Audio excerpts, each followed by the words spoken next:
Hey, I'm Besupernow, and I am a video game developer, a VTuber, of course, as you can see, and the founder of Galactic Studio, a brand new game studio with some big ambitions.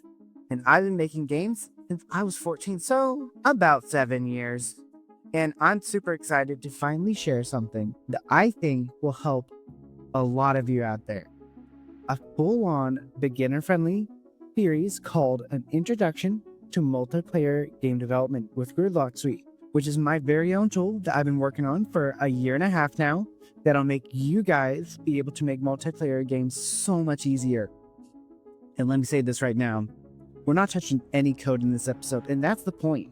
Before you dive into coding, blueprints, or scripts and server builds, you need to understand how multiplayer game development actually works. When you're making a single-player game, everything is self-contained. The logic, the rules, the inputs, all of it happens locally. The player presses a button, and boom, the game reacts immediately. But when you're building multiplayer, you're dealing with multiple machines, multiple players, and most importantly, multiple versions of the truth. Now the big question becomes, who's real? Who is the truth? Who's right? In multiplayer, we talk a lot about server authority. This means the server, not the players, is the ultimate source of truth. Why? Because if every client decides their own position, health, or kills, then everybody is just going to do invincibility hacks, teleportation, glitches, and rage quitting because of desync. Most multiplayer games, especially competitive ones, use a server authoritative model. Gridlock Suite uses this by default. You can still build player to player if you want, but we'll get to that in another episode. One of the key tools in multiplayer is something called an RPC, or remote procedural call. It's basically telling another machine, hey, run this function, or hey, do this event, or hey, I need this feature to run. There are three main kinds that you'll hear about.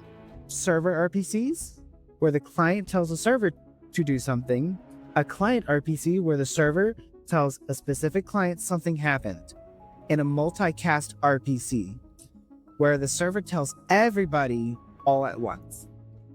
But even with that, syncing stuff across players isn't automatic.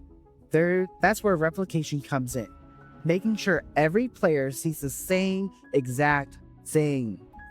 Gridlock helps with that by making replication modular and automatic, so you don't have to juggle flags and bandwidth gaps like a circus act. So let's break down the different types of multiplayer server models you'll encounter. There's the dedicated server, which is central, authoritative, and that's for fairness. Think big competitive games like Fortnite, Modern Warfare 3, and Valorant. Then there's peer-to-peer, or P2P. Players host directly, is fast, but vulnerable to cheating, disconnects, and being doxxed, which is not great. Then there's the relay server, which essentially is a peer-to-peer server, but there's a secure middleman that ensures that nobody gets a privacy leaked. It also adds encryption and is better for cheating management.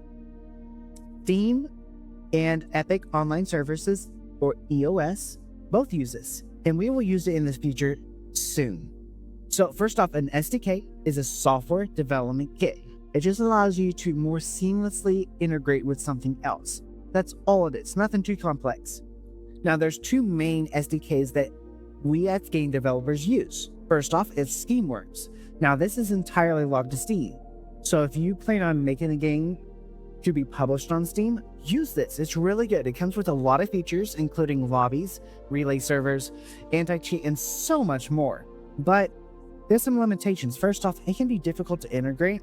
And again, it's only locked to Steam. So if you're not ever publishing on a PC, so if you're wanting to make a console game or a mobile game, it will not work with it. And then there's Epic Online Services, EOS. We already talked about this a little, and it's entirely cross-platform. So as long as your device can run a video game and connect to the internet, this will integrate with it. It's also extremely feature-rich, including matchmaking, lobbies, and so much more. But the setup can be very difficult. That's where Gridlock Suite comes in. First off, Gridlock acts as a unified interface between Steam and epic online services, making integration seamless, while also giving you so many other features, including cloud player data, dedicated server bootstrapping, which making dedicated servers is incredibly hard. So we make it easy for you. It also includes remote config, so you can update variables in your game remotely without ever having to update it. Imagine being able to change the damage of your gun without having to do any updates. It also includes cloud storage, modular session management, graph-based matchmaking, which is coming very, very soon, and relay servers, which is also an upcoming feature. So before you start writing a single line of code, I want you to ask yourself, how will my game handle trust? Who's in charge? Is it going to be the clients, which is an actual model? It's called the client authoritative model, which we do support, but not out of the box. We're working on doing out of the box support though. But it's also the server. Who's in charge? Who's the authority? Same question. What needs to be synced or replicated, and how often? Now, if you're using Unreal Engine 5, it automatically does this for you, but Unity, it's a lot harder to set up. But I'll walk you through it. And what SDKs or platforms am I using? Who am I going to publish to? And how can I make it easier? If you understand these first, you're going to build smarter systems, cleaner code, and way fewer spaghetti bugs later on. Because trust me, the biggest issue that you'll face while making a multiplayer game is ensuring everybody sees the exact same thing. So remember, multiplayer isn't just about code. It's an entirely different mindset that you have to get yourself in. If you understand how authority, sync, and networking works at a higher level, your game will be smarter, faster, and smoother.